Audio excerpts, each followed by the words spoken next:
We are so fortunate to have the photo leaders at Sports Illustrated with us today. As we've talked about all day long, we've seen so many organizations, so many iconic brands dealing with the challenges of 2020.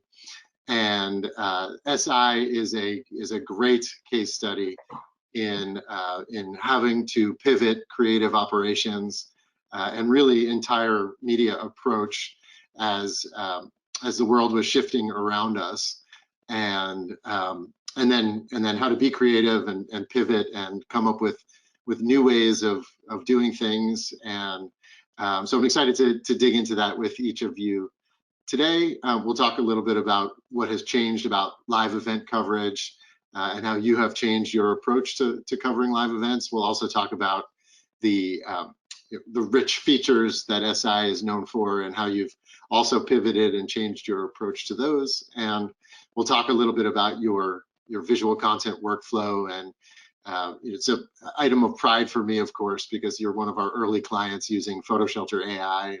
So we can touch on that a bit too, and then wrap up with perhaps some advice for the audience. I know that we're nearing the end of the day on the East Coast, and I'm sure if we were all together live at a conference hall, people would be grabbing coffee to get back to their seats, or whoever was sponsoring the afternoon cookies and donuts and stuff.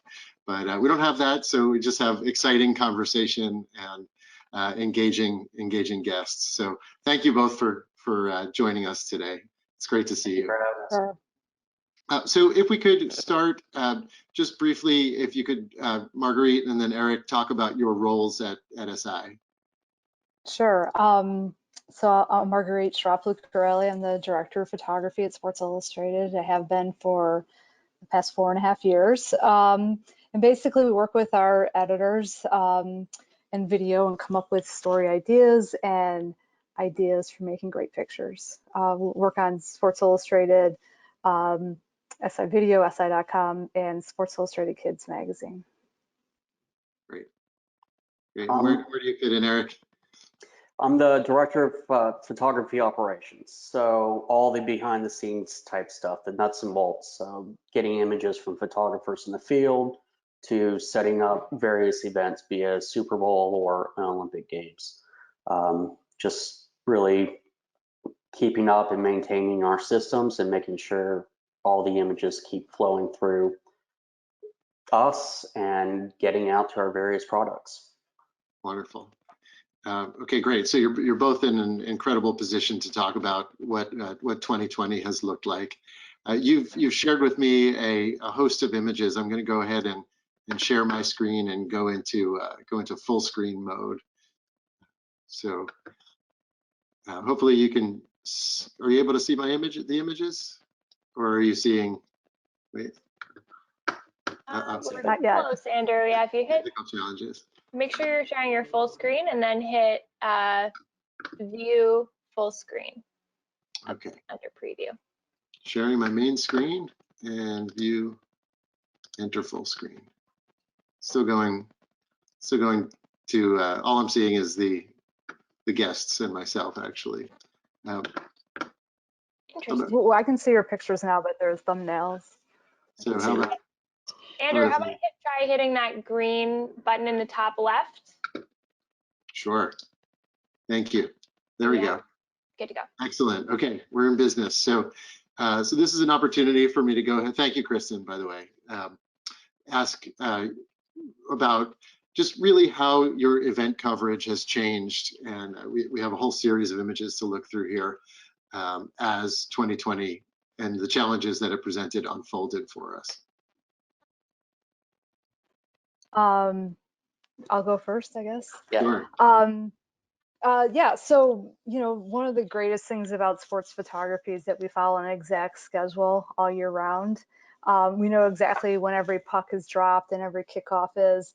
And March 11th came and that just went up in flames, right? So this is a picture here. We were doing a story in Giannis, and this was like maybe Eric Wright the week before everything was shut down. It was the week before, yeah.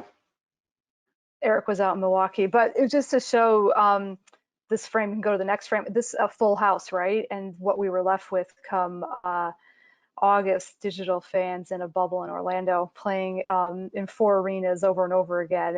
And we lost a lot of the uniqueness of the arenas and the live fans and a lot of the intensity. And most dramatically, we lost our shooting positions. We were no longer on the court, on the baseline. Almost no photographers around the court. Mainly most of the media were in these upper shooting positions, which makes it difficult when it takes us out of our element. Our philosophy is always to make pictures no one else can make, or make pictures no one else has seen. And when we were put in these shooting positions, we were making the same pictures as everybody else. Right. Okay, I think the next one is the juxtaposition of baseball before and after as well. Yep. So Go ahead, Eric. this is last year's World Series, and then yeah, packed house, business as usual. You know, we're roaming around, we're getting different angles, we have remotes everywhere. Yeah, this is our day in, day out for years and years and years, and all of a sudden this year it changed. So that's the current. Here we are this so year. a fraction of the fans, limited shooting positions, no more roaming. So the ability to. This was one of our shooting positions here, right, Eric? This is our outfield the spot. center field. Yeah. So, but you're stuck there. Traditionally, in the course of a game, I end up walking 5 miles. Wow. This, I sat down for 4 hours. So. And I hope you brought your big lenses. But what we did do, right, that's exactly what we had to do. We had to change. Eric's sitting with all the other photographers. How are we going to make this different? So you use the tilt shift lens for a little bit. We were shooting wide, trying to incorporate those flags up there. Also getting a sense of the era, so you had to document the time. So that the picture with the World Series sign and 4 fans wearing masks scattered out kind of tells the story.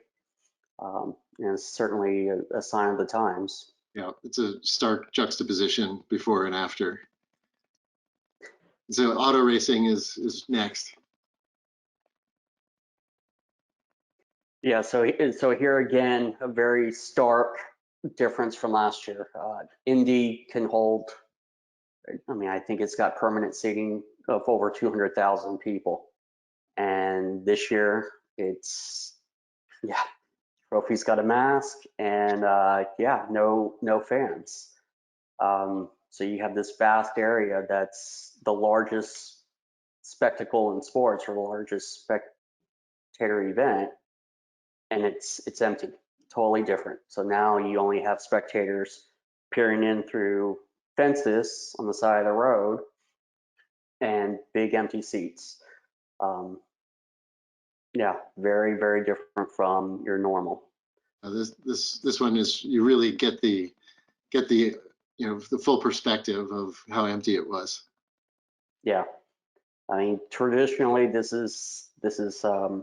view is just covered in different colors from all the fans, and yeah, now you just see empty seats. But it very much documents the year. And the Derby as well, huh? Yep. So yes, yeah, the Derby, same thing, over 100,000 people normally, and then now from that very same position that you just showed, that wall of people, yeah, that green area is where they would have been. So it's a very different look. And again, our whole thing was document the time, show how things are different, and yeah, just try to tell the story of 2020. So how did you, like, sounds to me like one of the big challenges was your access fundamentally changed in each of these venues. Can you tell me a little bit more about how you managed to deal with that? Marguerite, or you? Yeah, can you hear me? Because I think I lost you guys there. Yep, I'm sorry. we can hear you. Yeah, well, we're dealing with it every day. Even yesterday, we had it come up again. But getting the credential, let alone getting into the event, is difficulty right now too. These events that have limited media sources, and Sports Illustrated was always guaranteed a spot at the finish line of the Derby or the Indy 500, the NBA Finals, and we were again this year. But some of these other events like college football and college basketball, some NFL games are limited number of credentials. So we're working with that, getting into the events. But when we're in there, like I had said previous, that a lot of times we're in these up positions. That's what we always called it, an up position. And how do we make that different? And now we're playing with natural elements too, like the sun and shadows, and trying to frame things, shoot through things, just to make it different. Because like at the World Series, we had the NLCS and the entire World Series all played in the same park. And by Game 6 of the World Series, like, oh my God, if we see another green grass background, but trying to get remotes into spots, which is difficult too. But we're trying our best. We're pushing forward, because we have to give our audience what they expect to see from Sports Illustrated. Well, I think, and as we're looking at these masked images, obviously in years past we never would have seen anything like this. It just shows how you were kind of tested to not just capture the sporting event and kind of like the moment of victory or what have you, but the actual kind of weight and gravity of the moment that everyone's dealing with. So I'm going to keep I said to through. Eric before, Sports Illustrated is like this. Yeah, sure. Sports Illustrated is the Smithsonian of sports photography in a sense. We've been, since 1954, but we have color pictures. And I always say to Eric, we have to tell the photographers, we have to remind them that we're documenting history too. So yeah, we want those crunching football pictures, but we also want to see what those fans look like, separated, wearing masks, because we all know that we'll be reporting this story forever, so Yeah. It's our responsibility to document the history. So as sad as the images are, and I want to kind of focus a little bit on some of the opportunity that was also created, and I think your stories about the Masters do a really good job of that. So Eric, if you'd like to kind of talk about the juxtaposition of last year and this year at the Masters.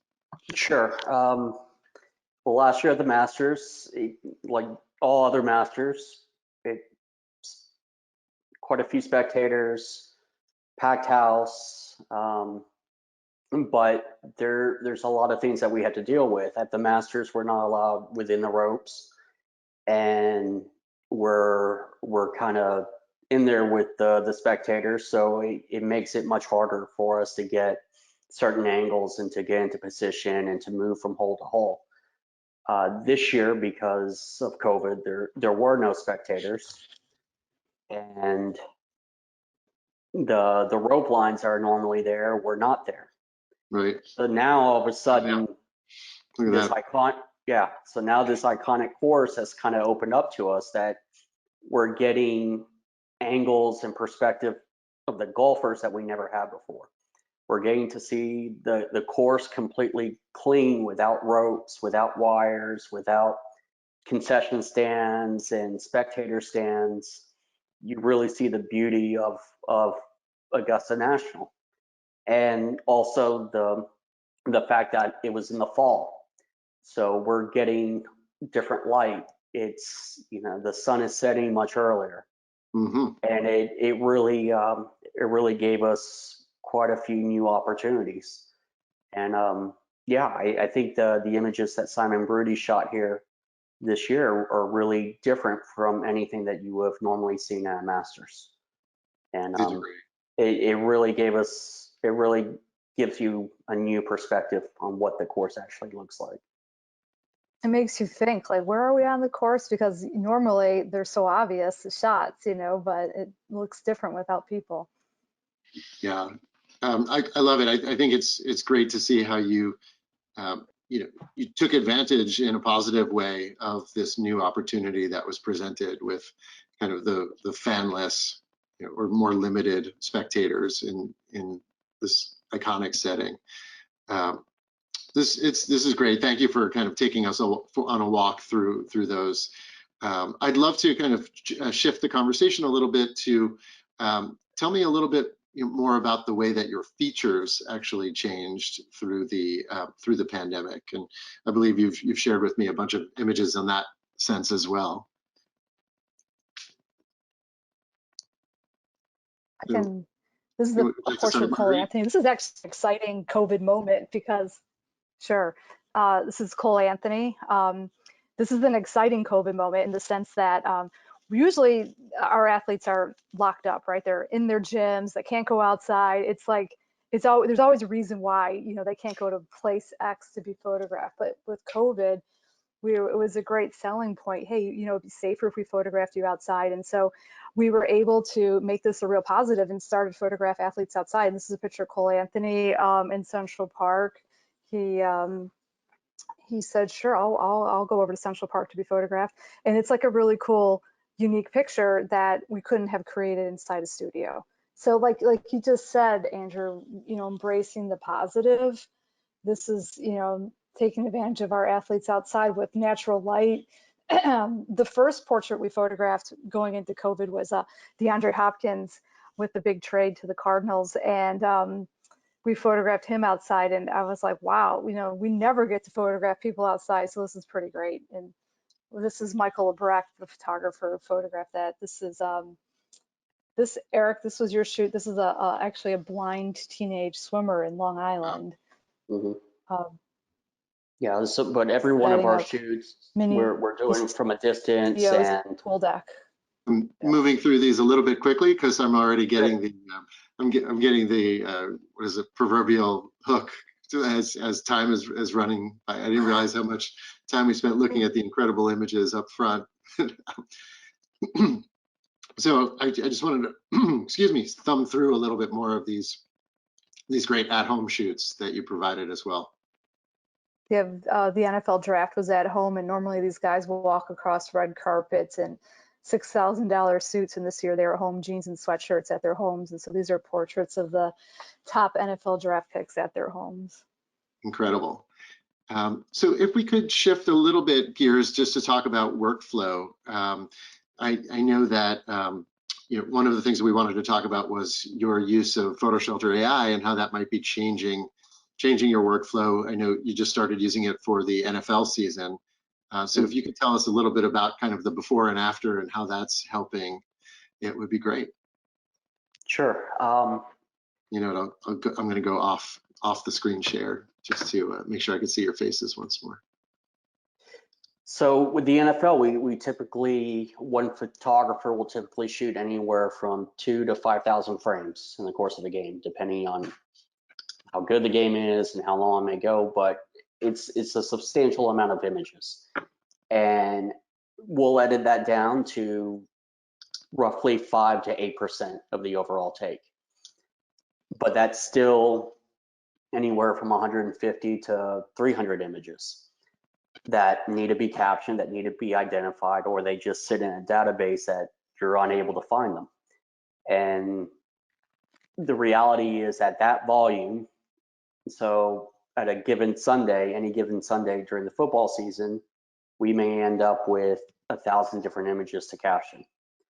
Well, realistically right now,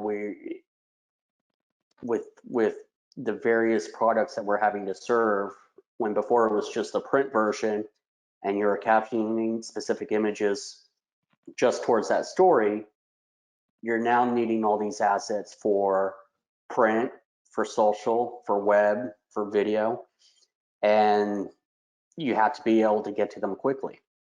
So just capturing those moments is just part of the overall game. The back end is really what we have to add value to and really leverage across all our platforms.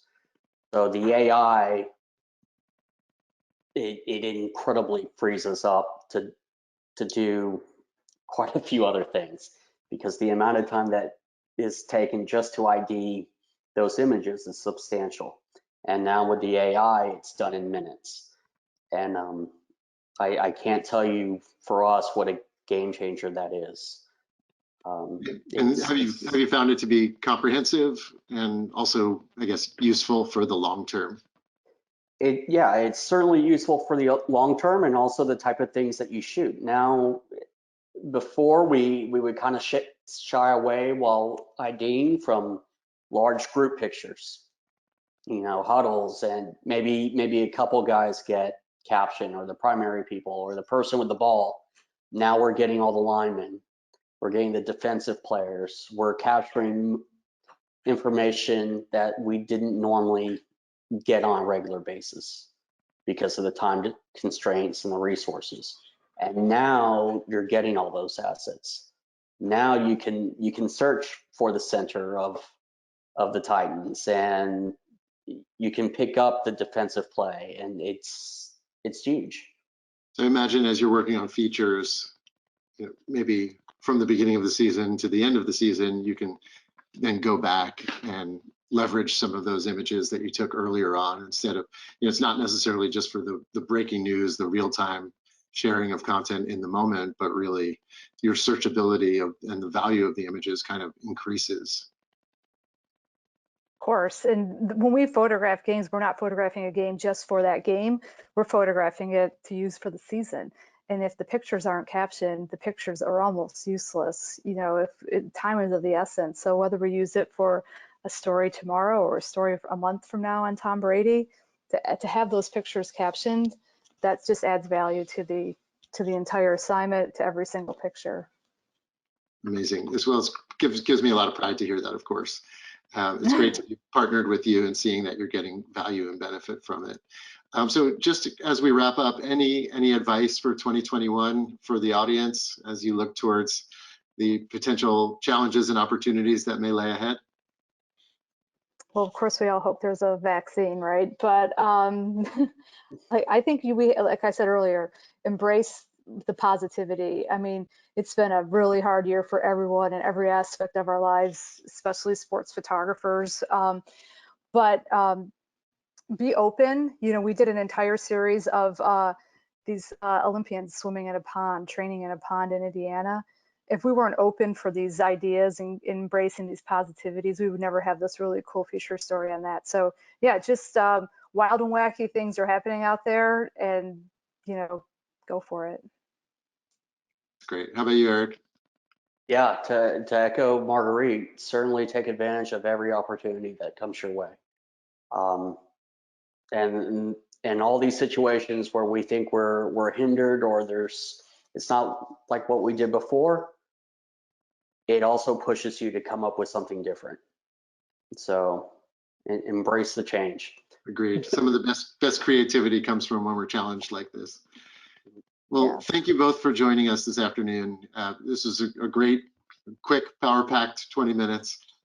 We're very grateful for your time, and it's so great that you were able to join. Thank you.